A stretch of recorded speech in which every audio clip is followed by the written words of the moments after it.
Welcome, everyone, and thank you so much for joining us today live or on the recording for episode 23 of Dr. Jeff Talks About Sex and Intimacy, the penile implant surgery. You know, it means so much to me that you have taken time out of your busy life to learn more about this subject, so thank you. We're on social media. If you didn't know, we're out there on Facebook, YouTube, X, and also welcome to our Kicks viewers. We are on Kick. And so we need 100 followers on Facebook. So if you're a Facebook person, please follow us on Facebook. We really appreciate you doing that. But we're out there on whatever your social media is. Go to the website. If you want to see some of the amazing, excellent previous episodes, they're all there. You can watch them on YouTube too. You can pull up the calendar, see what's coming up each of the upcoming weeks and what you might want to tune into. So please go to the website to find out more. You can listen to us in your car, wherever you are, we are. We're there with you on your favorite music streaming services like Spotify, Amazon Music, iHeartRadio. We're there if you're there. So I want to remind you as we begin, once again, that all are welcome here. Whatever your sexual orientation, whatever your gender identity, whatever your relationship style, know that you are welcome here to learn and be empowered. What's the goal of the podcast? It's really simple, and I try to start with this every week to remind you the goal is to empower and enlighten you with the evidence-based scientific information that you need to improve your sexual health and deepen your loving relationships, helping you live and love more fully. Today's episode, well, it's about a topic that often lives in the shadows, but it deserves open, honest conversation. And that's what we're here to do. We're going to talk about the penile implant surgery. The episode isn't here to persuade or to dissuade you about penile implants, what you should or shouldn't do. But rather, the episode is here to inform and empower you to make your own informed decision, because that's what you really need to do. Figure out if it's right for you. That's all that matters. We'll explore the good, the bad, and the real, the benefits, the risks, and the considerations, so that if you or someone you care about is facing this decision, you'll be better equipped to make a choice that aligns with your values, your health, and your goals. That's what's most important. Only a small percentage of men with erectile dysfunction ultimately choose implant surgery, but among those who do, both patient and partner satisfaction rates are high, between 80 and 88%. A lot of the patients will say to me, I don't know why I waited. I'm really glad that I made this step and did it. But again, nothing's for everybody. You got to determine what's right for you. After the surgery, though, you have to remember that your penis will not be the same. It is a permanent treatment. Even if you take it out, it will change the structures there. But again, most people are very happy with it and move forward with their life, and it functions well. So let's dive into what you need to know, so you move forward with clarity and with confidence and compassion. Dr. Kevin McVary is an internationally recognized urologist, surgeon, and researcher specializing in men's sexual and urinary health. And he is a personal friend and mentor of mine. I am so excited to have him here. He's one of my favorite people, and he is awesome. In the sexual health world, in urology world, he's the man. With decades of experience, Dr. McVary is a leading expert in the treatment of erectile dysfunction, benign prostatic hypertrophy, and penile implant surgery. He's authored hundreds of peer-reviewed publications and led landmark clinical trials. He's going to give you a little sneak peek of some things that they're working on now that have shaped modern urologic care. Dr. McVary was most recently at Loyola University Medical Center and is widely respected for his patient-centered approach, surgical expertise, and dedication to advancing the field of men's health through research and education. He's been my mentor and he's been my friend for several decades after we met and worked together at Northwestern Memorial many years ago in Chicago. So welcome, Dr. Kevin McVary. Thank you so much for being here, Kevin. Yeah, Jeff, man, it's great to connect with you, and thank you so much for for the kind words, All true. And also for reaching out and inviting me, because it's an honor to be on your show.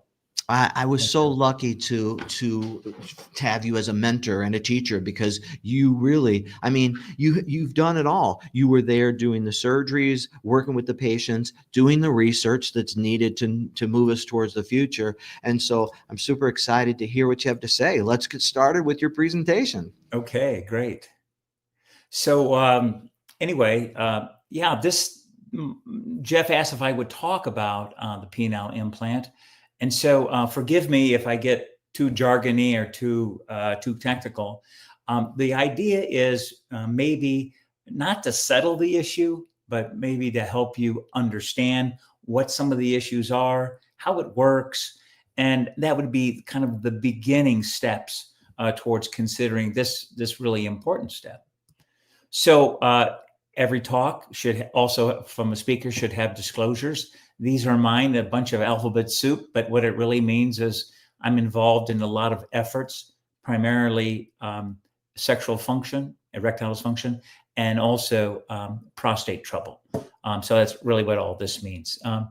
So, this topic is prone to kind of humorous slides, and forgive me if this one isn't, but I think this is pretty much says it, basically erectile dysfunction being a lack of rigidity, at least rigidity to the point where the man can't be satisfied. Doesn't have to be perfect, but as long as he's satisfied, it's really not dysfunction. When man becomes unsatisfied, then that's really how we define it.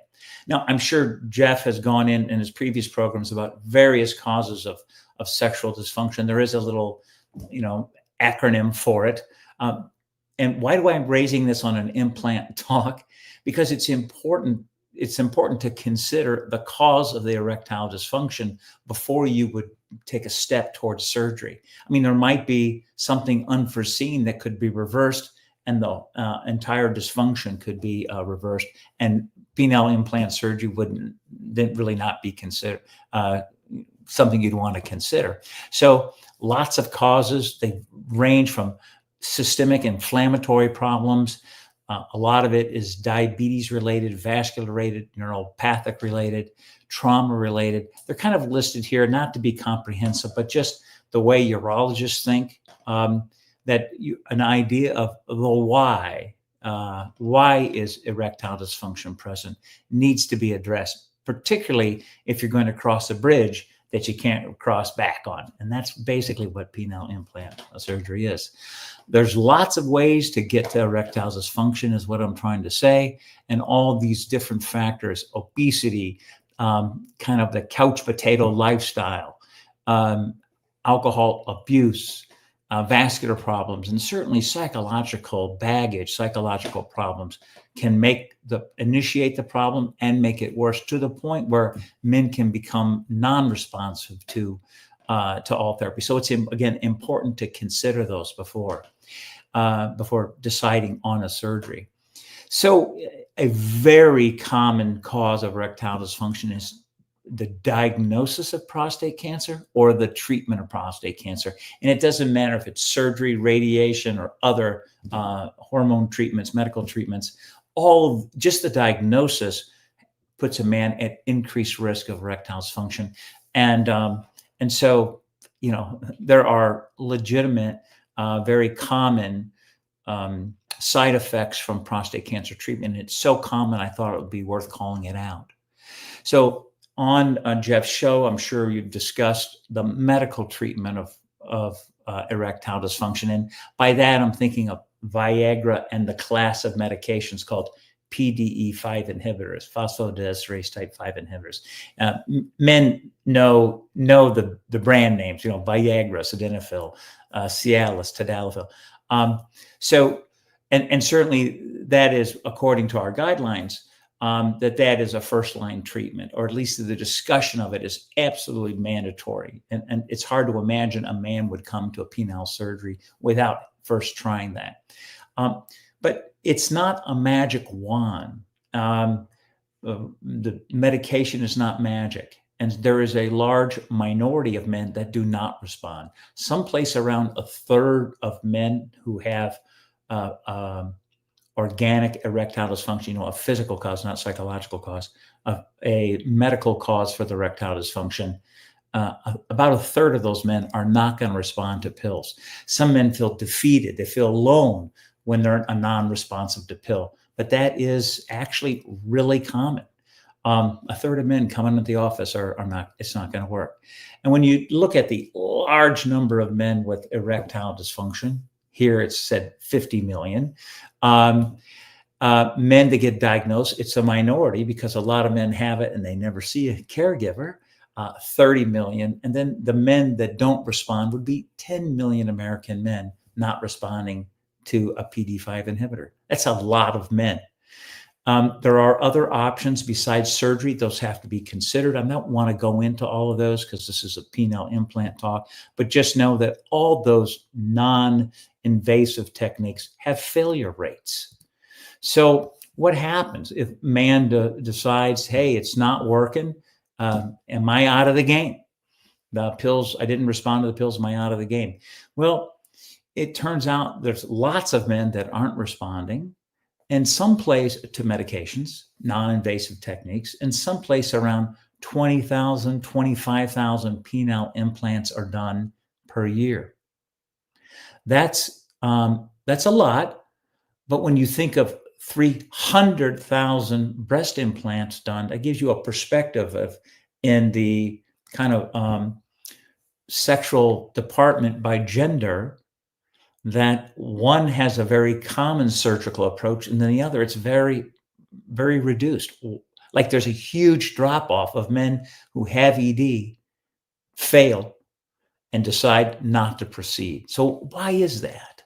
Why is it such a minority of men that decide to proceed? And I think that's part of why Jeff wants you to hear this talk today, to better understand maybe that reluctance to take the step is ill-founded, that maybe it should be considered. Again, before anyone was to consider implant, you'd want to do things to improve your overall health. And I know Jeff is an expert in this, the idea of improving your overall health, lifestyle modification as a way to improve or reverse erectile dysfunction. There is evidence to support that. And we have all these other different options besides the pills. But what we come to today is this, penile prosthesis. So what's an indication? An indication is like the medical rationale is why you could do it, why you should do it, why it is an accepted reason to do it. One is, as I've mentioned 1,000 times already, you failed to respond to a non-surgical approach. You didn't like the pill, you're scared of needles, the shot's out, whatever, just you failed. There are men who can't take those other techniques. There are men who cannot take a PD5 inhibitor. Let's say they take nitroglycerin, or they have a retinal disease where PD5 inhibitors are absolute contraindication. So it's a minority, but there are men that have a medical reason where they can't proceed with medical therapy. And those men, they'll skip the medicine step and perhaps consider surgery. There are men that take the medications and have terrible side effects. I get an erection, but I have such a severe headache, doctor. I don't ever want to have another pill. Okay, you're not managing it. You can't manage the side effect. Everything has a side effect, so do the pills. And then like the shots, some men have a lot of pain when they inject, not from the needle, but from the effect of the medication on the C fibers, the special nerves in the penis.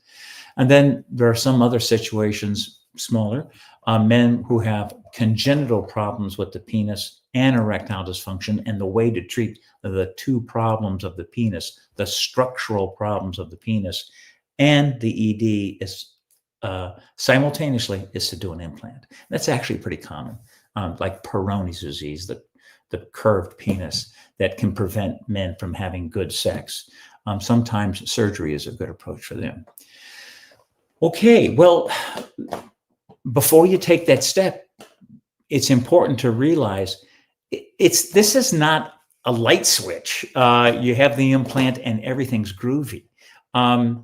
So because sex, your satisfaction, your partner's satisfaction, the couple's satisfaction, it's complex. And so there's things that men have to consider. Post-operative pain and swelling. You have surgery, you're going to have some discomfort. And it's a special area, a sensitive area. And so that is part of the some men's reluctance to proceed. I think it's a small amount, but it's definitely there. We know that some men are reluctant because they know of complications. I'm going to go over that. But that's something that you just have to grapple with. You have a procedure, there's an accepted risk. It may be small, but it's not zero. And you are probably either 0% or 100%. You're not 2%. When side effects happen, they happen to you. So you have to understand that. Cosmetic outcomes. Some men, they have this idea that they have the surgery and they're going to be 19 again. Nope, sorry. Things change. Your hair gets gray. You get wrinkles on your face. And there is penile loss. There's penile change with age. A implant is a mechanical device. Mechanical device can have malfunction. I'll go over it. But that's part of the landscape. And then for some men, the ease of use. There's a mechanism for the device to work. And as simple as it seems to physicians and nurses and people in the field, a minority of men, but because you hopefully pick them right, that they have to have a certain comfort level with activating the device, and I'll explain that. And then the partner, the partner also has a process that the partner is going through, he or she, and by that I mean some patients' partners have told me they're upset because they think that he's responding to the device, not responding to her, and there's a hurt. So that has to be kind of managed. That is not unwarranted because it is a different process, but still, as Jeff had alluded to, when men pick the device, when they decide to proceed, they are happy. They are satisfied. I have 98% satisfaction rates, and the partner's 96 right behind it. Jeff alluded to the very high A's. Those depends on which study you look at, but they have the highest rate of patient satisfaction. They have the highest rate of partner satisfaction, higher than pills or shots or anything. They have the highest level of recommendability to a friend. That's another measure of how happy they are. And also the highest, fastest level of spontaneity. Men that use the pill, no, you take the pill, okay, gotta wait for the pill to work. Or honey, I'm gonna give myself a shot. Here, I'm checking out. I'll be back in 10 minutes. Whatever, talk about a mood killer. But with the implants, it is much more spontaneous. Really, if a man is facile and comfortable with the device, it's really just a matter of seconds, not a minute, and he's ready for action. So it has a lot of advantages in that regard. All right, are there other potential things that you have to think about? Yep, Jeff alluded to it. Penile shortening. A lot of men will say, doc, it's not as big as it used to be. Grandma's house is not as big as it used to be. But there's a lot of explanation about why that may be. Remember, the man has had a period of inactivity, likely, if he's getting the implant. And as men gain weight, penis is smaller. We say 30 pounds, 1 inch in both directions. So particularly if there's like the fat pad just above the penis, the peniculus, it's called, particularly that. If that's fat, then the penis actually, it's no smaller. It's just buried.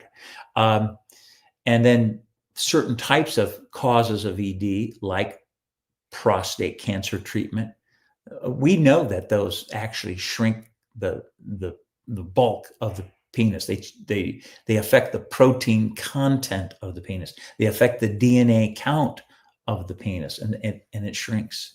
So a friend of mine did a study where he measured penises before and after implant surgery, and baseline, and then 6 months later, and said there really isn't much penile length loss at all. But most of the patients, 72%, said they perceived that it was different. So you just got to accept that there may be that perception. The important thing is, even though you may think, hey, it's not like it was 19, it still works. It's still satisfactory for him and partner.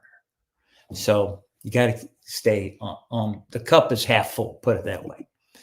Well, what's an implant look like? Well, this is one very early model. We still do some of these called a malleable prosthesis.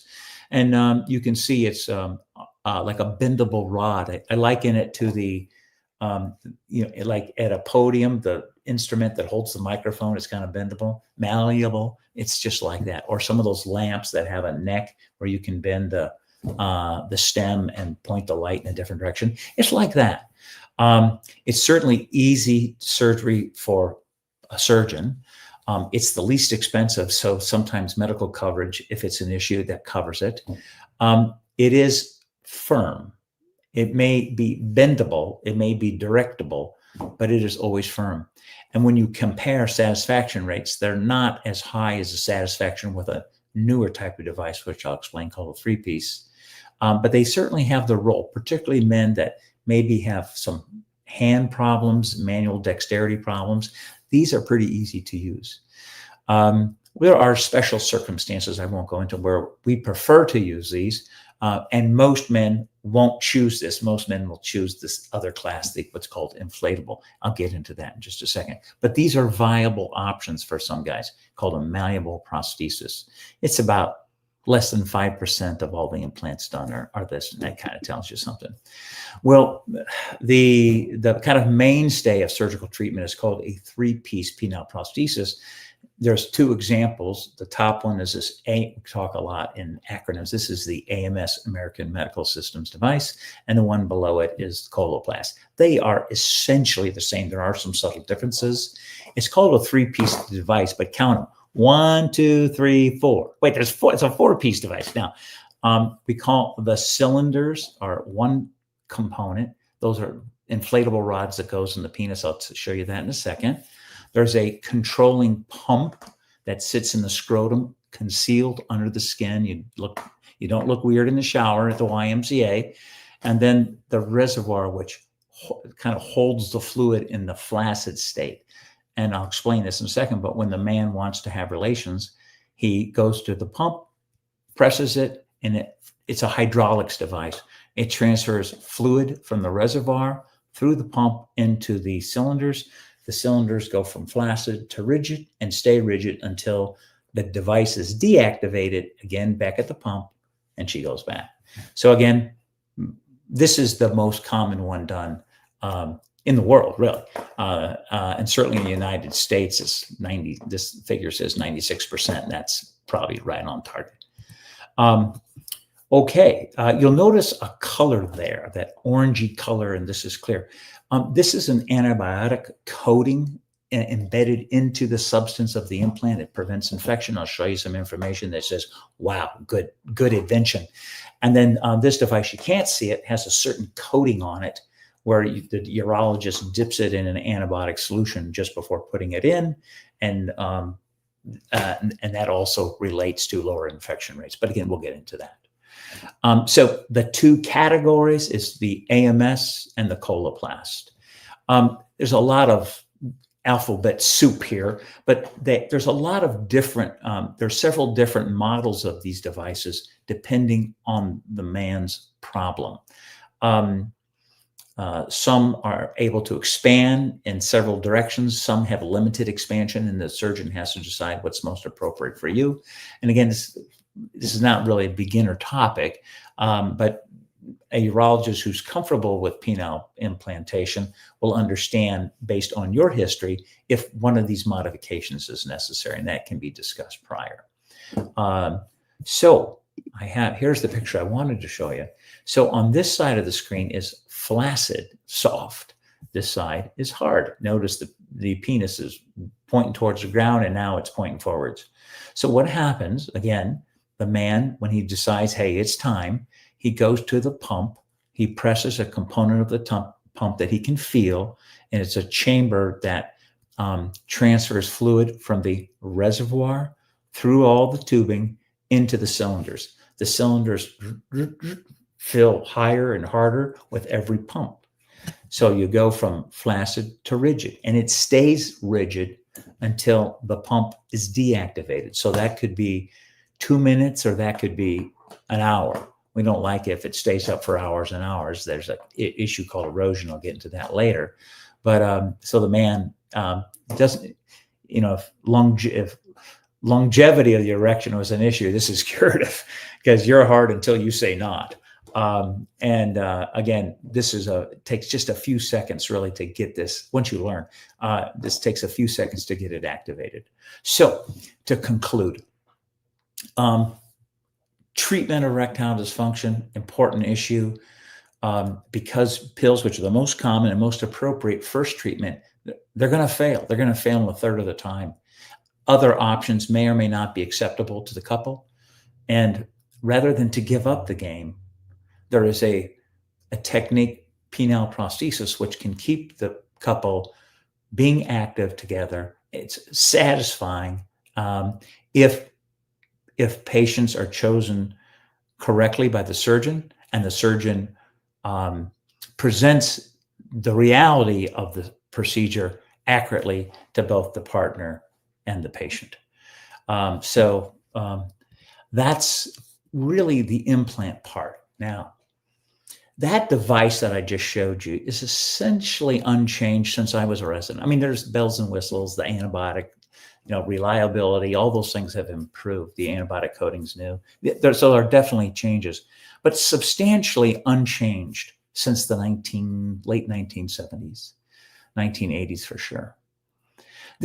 And so one might think, well, this is kind of stale. I mean, they're doing the same thing they did with Grandpappy. Well, not really. This is a graph. The green is what I want to draw your attention to. Those are peer-reviewed publications on penile prosthesis surgery. And when you look way back to 1977, there was nothing. They just start to appear in the 80s, and then they kind of get small, and then suddenly you start to see an increased number of publications. What does that mean? That means people are interested in it, that the field is alive, and that there are changes, there is an evolution that makes urologists want to write and publish new information about prosthesis. So in a sense, it's evolving, just like many other parts of medicine. Now, I want to talk about some of the side effects. With infection, anytime a mechanical device goes into the body, there's a risk of infection. That is, that's just the way it is. If it's a cataract, if it's a knee, or penile prosthesis. What is the infection rate? Well, inflatable infection rate, it says 4%, but if you look since 2001, that's when the antibiotics were embedded into the plastic of the device, it dropped from 4% to 3%, and now someplace around 1%. So that's a lot better than the previous 4%, 5%.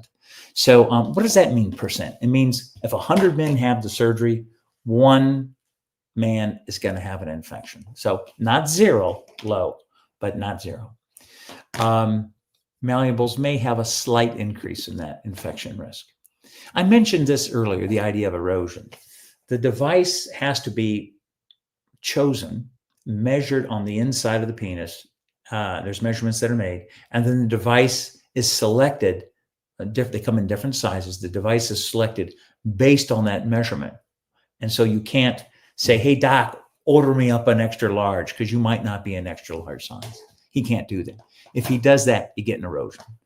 in a sense, the device is too big for the space, and there's always pressure on the penis if the device is missized, and that pressure can cause the tissues to degrade, and the device itself will want to push out through the penis. It's not a good day if that happens. And someplace around 2%, which actually seems high to me, but because they're pretty uncommon in my own practice, but they have been. So if it's 2%, that's still too high. It might be a preventable problem. So the device match has to be done best, and experienced surgeons know how to minimize that risk. It's not zero though. And then it's a mechanical device. Mechanical devices can have mechanical problems. It's a hydraulics device. It pumps fluid from the reservoir through the pump into the cylinders and then back. They can leak. And that rate of mechanical breakdown in 10 years is someplace around 5 to 10%. So, and that's actually better than artificial knees, artificial hips, those types of things. Basically, mechanical things happen to mechanical things, and devices are not penile devices are not immune to this. And this is part of understanding. Well, what could happen? Not likely, but what could happen? You have to just accept that to get started. Okay, so that's kind of the state of the art. That's kind of where it is nowadays. And I mentioned that the field is not stale. The field is evolving. One such evolution is kind of what I call a newfangled type of implant. As I've mentioned, there's certain advantages to the inflatable device. We'll call them the pros. They look very physiologic. They're more flaccid. They're more rigid. But the surgery is complex. It's bigger surgery. You could have complications because it's bigger surgery. So the malleable device is simpler to put in, but there's increased risk of erosion. So there's not spontaneous. Patients say, hey, it's not physiologic. So we had this idea that we might be able to make a better implant using an entire different approach. So there's a type of metal called shape memory alloy. I'll show you an example in a second, but it's a type of metal used in heart valves, and when you get a stent in your heart, that's a shape memory alloy, a type of metal shaped that remembers several different positions. And I'll explain what I mean by that. But we have this idea that we could use one of these alloys to make a better prosthesis, a simpler prosthesis, without giving up some of the advantages of what we currently have. So the reason the metal is interesting is that it has two different phases, or call it like two different crystal shapes. There's a very malleable type of metal phase of this type of shape memory alloy called martensitic. That's not important. And then if it's exposed to heat or magnetic force, the crystal structures change from very flaccid and soft to very rigid. Where do you think this is going? So we are developing such a device, kind of a new type of implant, where the implant can change its shape by exposure to a magnetic force, an external magnetic force. So the idea is you have this very flaccid piece of metal rod inside the penis. You expose it to a magnetic force from outside the penis. Like take a magnetic wand, not a magic wand, and pass it slowly over the device, and that metal transforms from its flaccid state, the austenitic state, to the rigid state within a couple of minutes. So it goes from this to this. In a sense, the device unfolds and lengthens. So it gets girthier and longer as the metal remembers one of the other shapes it has. So it's kind of interesting. It folds on itself. So we've been testing this device, not in people. We've been testing it in cadavers and different things, about to start animal work, but we have shown that the device is at least as rigid as an inflatable device. And so very, very flaccid, but can be even more rigid than a current inflatable device. So pretty interesting.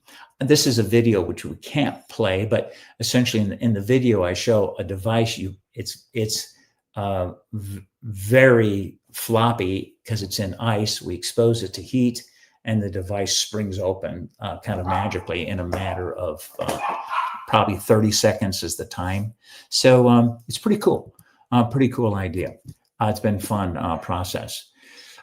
We know that if the device is inside, these are measurements, temperature measurements we made in the operating room on a man getting a device, a regular device, but we put thermometers in there and measure that if you apply heat to the surface, that you can cause small temperature changes in the penis that don't hurt it. We've tried to simulate this in the computer lab, where we make different designs and then test on the computer. We test them, called CAD designs. And we've been able to kind of, I don't want to say perfect, but really made a lot of progress in device design by subtle changes in the design on the computer. We can anticipate what problems may be and refine the device even a little bit better. So we've been doing a lot of that. We've developed the wand, the magic wand, basically some AA batteries and a small magnetic coil, pass the penis through that, and the device activates. So it's pretty cool. Again, a video which I can't show. We have our device implanted in a basically odd dog, and made measurements of the metal. That's the nitinol, the metal part. When you expose it to a magnetic field, the metal inside changes temperature, but the temperature inside the penis and outside the penis doesn't change. So because this magnetic force, it's a very low level of force that's allowed to do this. So we have formed a company to do this. It's not available for men yet. We're still in the development stage, but the purpose of speaking it today is to just let you know that changes are afoot. And our team, myself and Alberto Colombo and Brian Lee, a urologist in the Chicago area as well at Evanston, we've formed this. And we've been lucky to have support from our colleagues who think this idea is great. Well, it says patients, but they're not patients because we haven't put our implant in them, but they're men with ED. And so I think, people, I think, are excited with this possibility, this possible development. And again, I can't say that it'll be 3 years or 10 years, but just please know that the field is not stale. The field is developing. So that is my message. And I'm going to wrap it up. Wow, so great. So much good information. And I love that before you even started talking, one of our listeners had questions for you. So I'll feed those to you in a minute about the device you talked about. So really? Yes. So you were right on the money when we were talking about having that in there as well. So I'm super excited that you talked about it, because it's always fun to hear about new, innovative things and what cool technology. I love the magic wand, by the way. Right. Double entendre, but absolutely. But so cool. So cool. I think some really important things from your message I really like is I think including the partners, whatever, in this decision-making process from the ground up when they go to put in that implant is super, super important. Because I think, like you said, they need to know what's coming down the pike for them as well and understand it and feel comfortable with it. So we really do encourage partners to come in with everything we do in the sexual dysfunction clinic and the sexual sexual health clinic. And I think it's so important when you're going to do something permanent like a surgery, but with any choices that you're making when it affects your partner too. Yeah, that's true. Yeah. And then I really liked too how you talked about, I think with so many things we've had people talking about here, when Dr. Helfand talked about prostate cancer, when you talk about this, managing expectations, helping people understand from the beginning what's to be expected, so that then if they know their goals and we have these expectations and they meet, these are our 98%, like you said in your practice. This is why people are satisfied. They know exactly what they're getting, and we're helping them understand that according to their goals. Right. And it has to be repeated sometimes. Definitely. It's not just because, hey, I said it once. Because what's so important, research, and you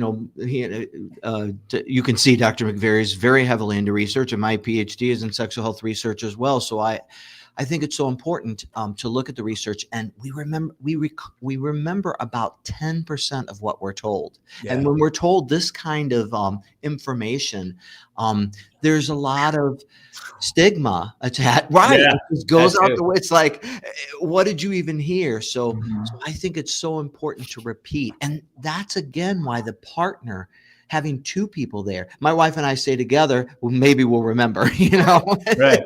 So I think that's so important. When I wanted to make sure the listeners understood in that 3-piece too. So when once it's all in there and you reach down, you're reaching down into the scrotum where that third, it's like a third testicle, literally. It feels sort of like a third testicle. Yes. And that's the pump that you pump to transfer the fluid out of the reservoir in your abdomen into your penis chambers to make it hard. So that's what you're pumping. And there's a release button on there too. So that's all within your scrotum. Everything's within your body, the cylinders, the pump, the reservoir. And like you said, it doesn't take long to activate. And if you were really concerned about it, just like you might already be hard when you walk in, you could have that thing activated before the sexual encounter occurs and ready to go. Mm-hmm. Yeah. It sometimes takes some training, some extra TLC, but so be it. Some guys are fast learners, others aren't. Right. And I tell people too, I always say, I kind of teach them this two-handed thing where you kind of secure it with one hand. So when you pump with the other, it doesn't slip out, because inside your scrotum, it's moist and it can slide out. Yes. Yeah. And it just helps avoid pain, and patients do really well with that. So I thought it was great. And then the malleable implant, I always tell patients, you can bend it out of the way, bend it up. Okay, if you're old school like Dr. McVary and I, you might remember on Sunday mornings, Pokey and Gumby, you could bend them into position.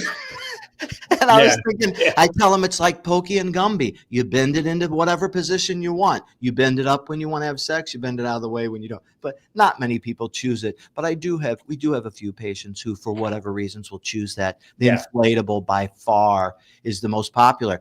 But wow, how exciting to think we have such cool technology, this new thing. I'm super excited about this shape memory. I think it's just such a great idea. So let me give you some of the questions.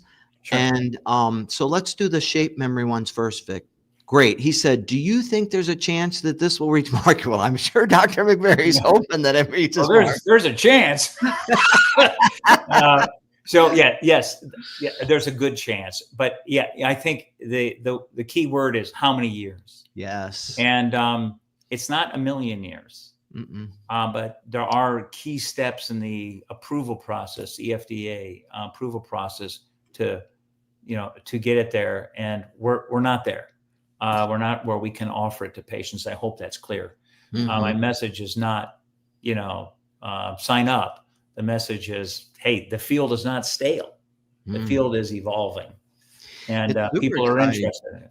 It's great that you're at the animal study phase. That's pretty cool. So that's exciting. But okay, people out there, the FDA, the different governing bodies, this is a process. So, and it's a painful process often, but it's an important process because we want to bring things safely to market. So that's right. But it's super exciting. Yeah. Yeah.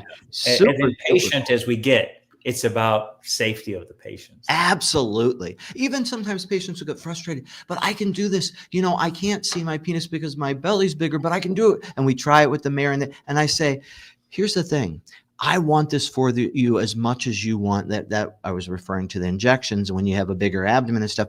I want it as much for you as you do, but my number one goal is your safety. I tell everybody, a dead man does not need an erection. So Yeah. we got to think safety here, people, Right. So it is really, really important, but this is so exciting. All right. We had a question from the audience, and that was, so how natural, one of the people said, how natural does the implant feel during intimacy for both myself and the partner? It's a great question, and a great question, and actually pretty common. So this is the way I say it. If it feels good now, it feels good after you recovered. Mm-hmm. But if erection, if sex did not feel good before, having the implant in there is not going to change that. Mm-hmm. So look at it as it's a way to go from soft to hard basically on command. But it doesn't change a bad marriage. It doesn't change a toxic relationship. It doesn't change a lot of things. So if ejaculation and getting an erection felt good before, it feels good after. That's what patients tell me. You know what else too that's so cool about it is, let's say, women post-menopause, almost all of them have vaginal atrophy and dryness. You can adjust the hardness on this. If Yeah. it's too hard or uncomfortable, they can pump less. There are things that they can do to tweak it, them and their partners, to make sure the comfort level is there for both people, which is cool about the inflatable implant. Mm-hmm. Mm-hmm.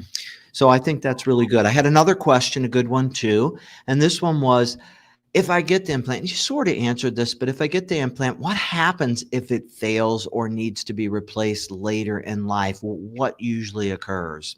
Yeah. So again, really good question. And I mentioned, there's a mechanical failure rate, low, but there. So what happens? Well, number one, you have to report it. And then the surgeon has to correct it. And there's kind of just algorithm he or the surgeon has to go through to say, well, what is the problem? Sometimes the guy's just pumping it wrong, but let's say it's not that, like re-education. But if it's not that, and there is, let's say, a leak, which would be the most common mechanical problem, where one of the devices connects to another piece of the device, you can get a leak there. That leak has to be repaired. If it's been very recent since surgery, you would actually just go in and fix the leaky spot. But if it's been years before it was leaking, what the surgeon would recommend is take all that out, put all new stuff in, like swap out, like one hose goes bad in your car, change all the hoses. Mm-hmm. It's that same idea. You swap it out. I think that's really important. And think about it, like your furnace, sometimes it's got to be fixed, sometimes it's got to be replaced. Any mechanical thing could have Right. those things. And I think it's really germane for some of our patients. I know at the VA and stuff where I work, it's like you have these younger guys who are getting it, and at some point there's a good chance it will have to be replaced when you got it in your 40s or whatever, and you live to these days 90 or 100. But as you said, some I've had HVAC things that have lasted 30 years. So you never know what's going to happen with them, but it may need to be repaired or replaced. Yeah. And most never need a repair. But if it happens, that's pretty cool. They have a pretty good track record, which is great. Yeah. So much good information. Wow, really packed in there. I'm hoping that you will agree to come back as we get closer, and you can tell us more about what's going on with the research, with the new things as that is coming available, because it's super, super exciting. I love that shape memory concept. What a great thing. So that's really, really cool. I'm going to do a little closing exercise, and so we will come back to you. And also, Vic, do you want to tell them what's coming up next week? In this fun and informative episode, Dr. Jeff is joined by Elise Fosnight, nationally recognized physician assistant and sexual health expert, to explore the empowering world of vibrators. They discuss how vibrators can enhance pleasure, support sexual function, and help people of all genders reconnect with their bodies, whether solo or with a partner. From myths and misconceptions to clinical uses and communication tips, this episode is packed with insights to help normalize and celebrate sexual wellness. Join us June 17th at 7 p.m. to learn more. Those tickler videos are always entertaining. It's like, okay, that'll be interesting. But we have a great, Elise is awesome. She's going to give us some really good information, everything you ever wanted to know, but we're afraid to ask about vibrators next week. So as you know, we've had a lot of information, really good evidence-based, really good information about the implant tonight. But let's center ourselves like we always do at the end of the podcast. So that was a lot of technical information. Let's take a moment to pause and reconnect before we close. Just find a comfortable position, seated position if possible, whatever's comfortable. Let your feet feel the ground beneath you. If it feels safe, gently close your eyes. Take a deep breath through your nose and exhale slowly through your mouth. Allow your body to relax, your shoulders, your face, your chest. Relax, let go, release any tension or pressure. And you're just going to release any tension or pressure that you're feeling as you continue that breathing pattern. As you slowly inhale through the nose, and slowly exhale through the mouth. Repeat these affirmations silently or aloud. Why is it so empowering to explore all my options with honesty and openness? Why am I capable of making decisions that honor my health and my quality of life?